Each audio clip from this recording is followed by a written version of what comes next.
Lotus Ocean is about the ancient Vedic way, but it's not just ancient because it's scientific. The actual ancient Vedic way is a scientific way. It like right now, science has reached that level where it can sort of validate that way being the correct way, or that way being the only way one can live and die successfully.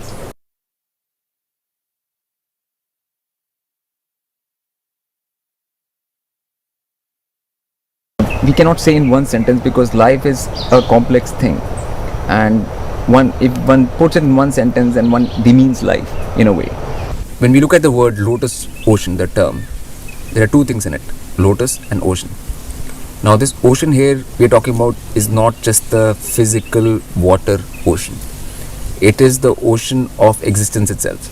The lotus here represents the actual symmetry and the fractality which produces life in the first place. When we are on this planet Earth right now, we are still inside an ocean, and like the physicists will put it as that we are inside an ocean of waves. We are still under waves, even though we are in air, but we are still in waves. We are still under the ocean. We are not on top of the ocean. When we are in this realm, we are still under ocean. So that is the ocean we are talking about. Now this ocean has its characteristics, and space is also an ocean, and it has its laws.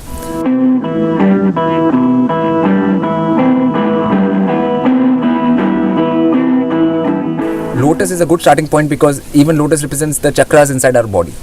Because inside our body there are 7 chakras, and each chakra opens up like petals of lotus only. So because that is also a shape. So if we have charge inside our body, and that charge shape inside our body where the actual coherence occurs looks like a lotus inside the body. So that's why it's called chakras, and chakras are shown as lotuses. So to understand lotus, we have to understand that there is a actual lotus inside of us, which are the chakras. And if we open that lotus up, then only we are going up towards the lotus ocean way of life.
There's a very ancient Vedic symbol, which looks like this.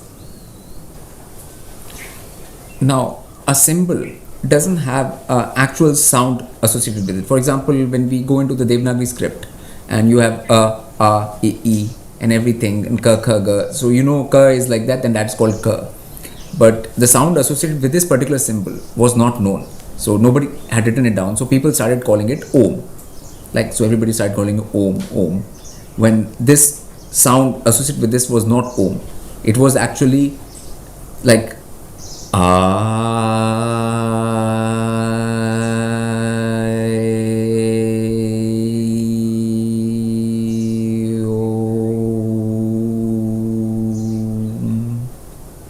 Now this was the proper full sound, which carried all the 5 vowels A, E, I, O, U in unison, finishing with a M, because M is a matter sound. So like R starts with light and we finally end up in matter. That was why it was symbol of creation.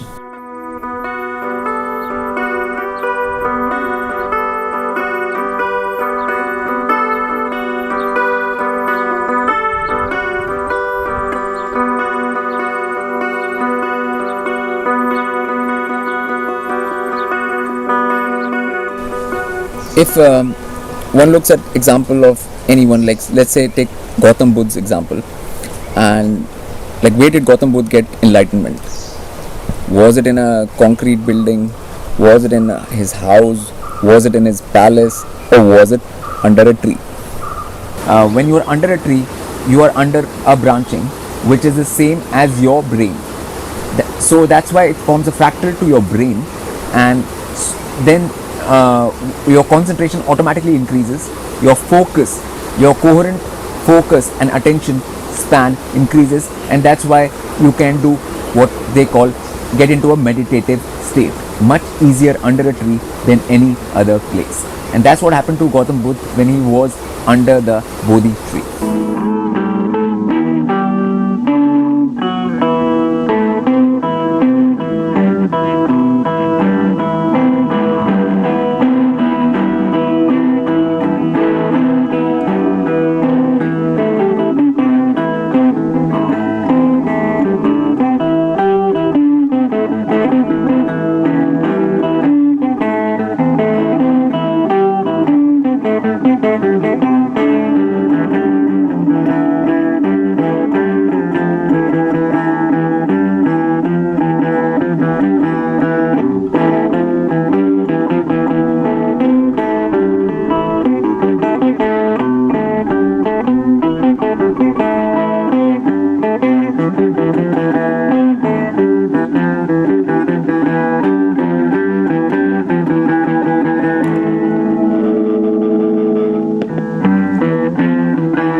If we want to understand what treeness is, like what is treeness, then treeness is actually branching.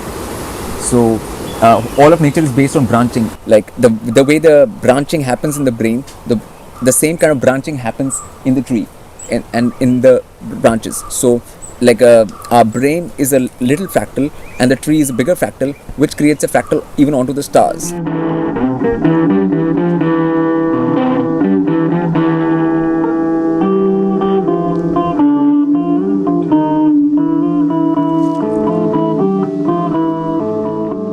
Like stars of Orion in the sky and the 3 pyramids of Giza, which are mirroring those stars on the belt of Orion on Earth, then that is fractality.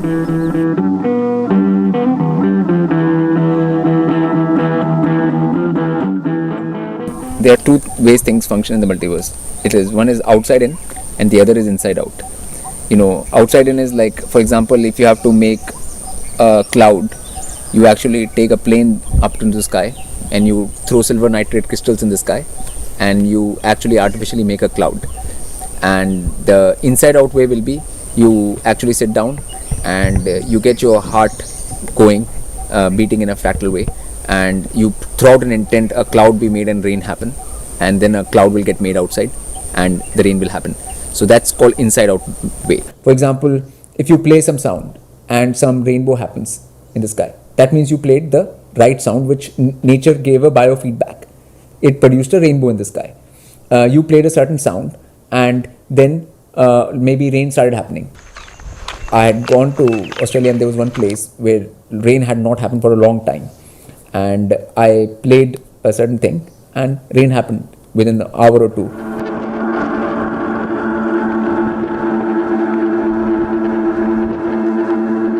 It was a big thunderstorm. The whole evening was lightning, thunder, and it was a lot of rain.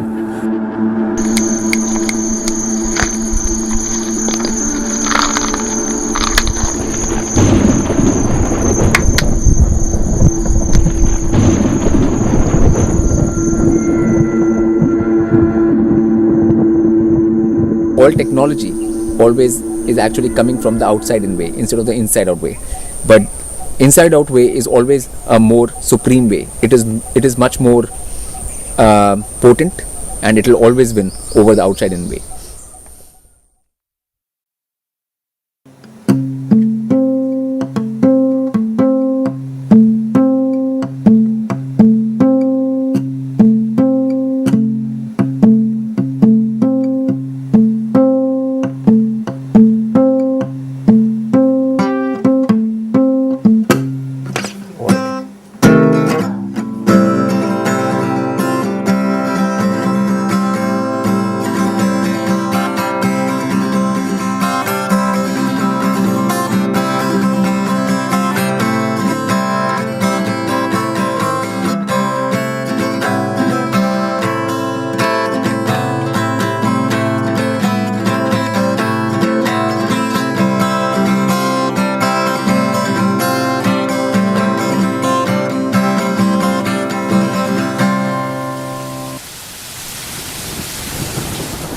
Nature responds to intention immediately.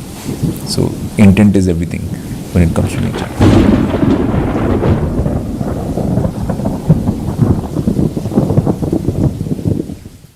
People have a sort of a war with earth itself, like mitti. Wherever people see mitti, people say, "Oh, what nonsense!"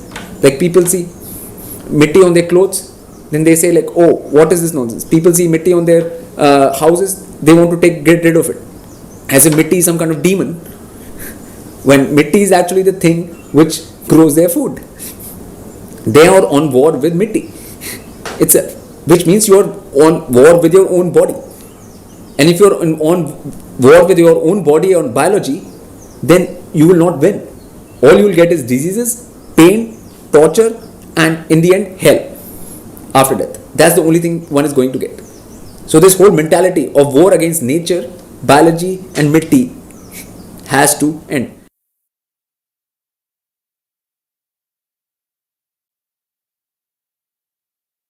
Divine is complete, full fractality, and nature is always tending towards fractality. Like a person has connection with nature, I can sign my name under it that person will never get depressed. Clinically, never get depressed. Depression is not possible. A lot of people ask me this question is like, but how do we connect with nature? No, how do we connect with nature? My answer to that always is that, like, tell me, how do you connect with people? With anybody, any person. First, if you have to connect with some person, you'll have to show interest. Secondly, when you go in front of them, you'll have to behave properly in front of them. So in the same way, you connect with nature. First, you have to show interest in nature. And you have to approach with respect. And you have to approach properly. And then you form connection with nature. It's very simple. There's no big mystery to that. Many people ask me who I am. It's strange as they don't know who they really are.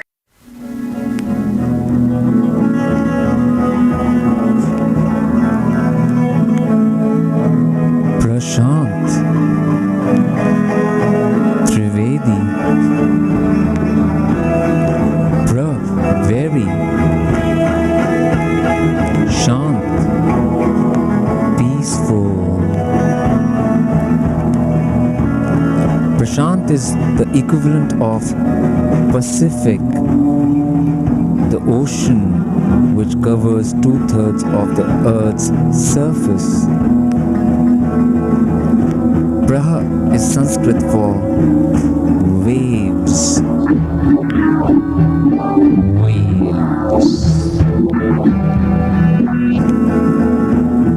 Shant is peace, so we have wave resolution.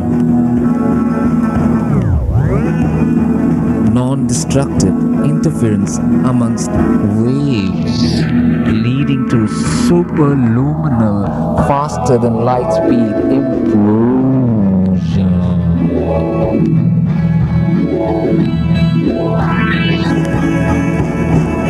Trivedi is the three Veds, the three main systems of knowledge in the multiverse. The Egyptian angle.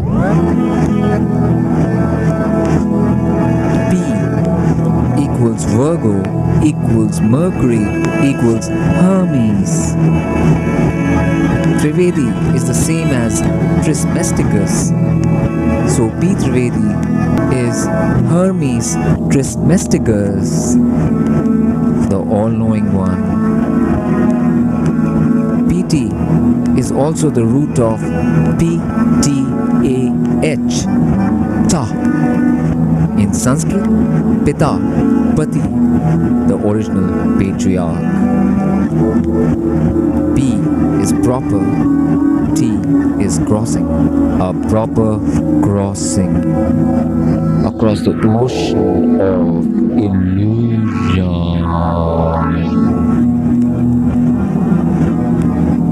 PT Skywalker flies. P is the axis, T is turning. P is the pole you spin around. What was lost is now being found.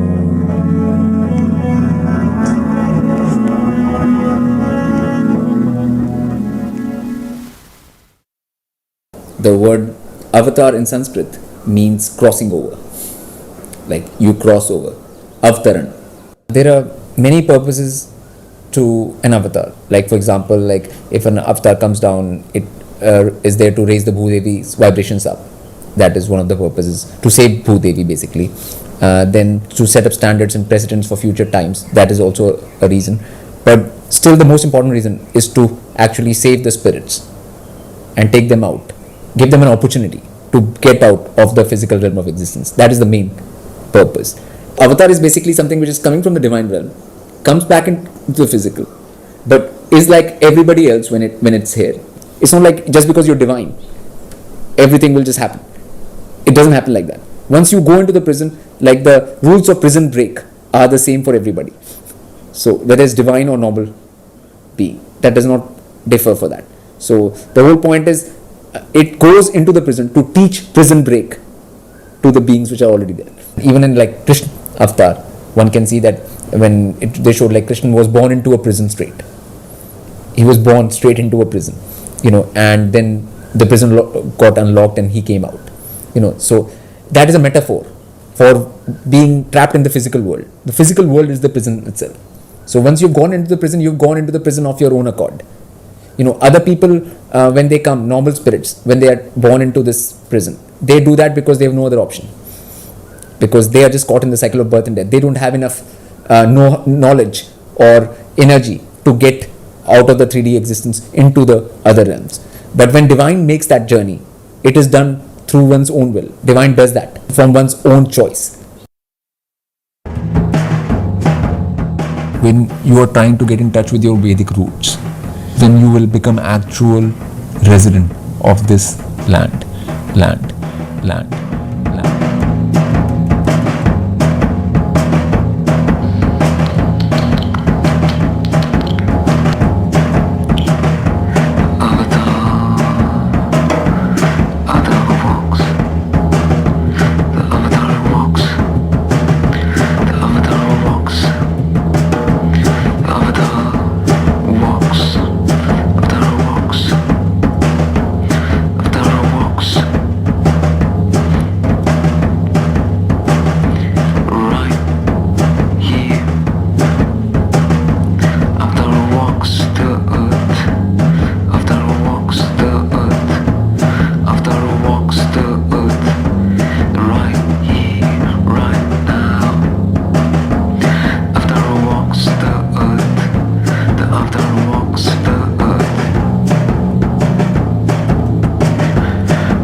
peace.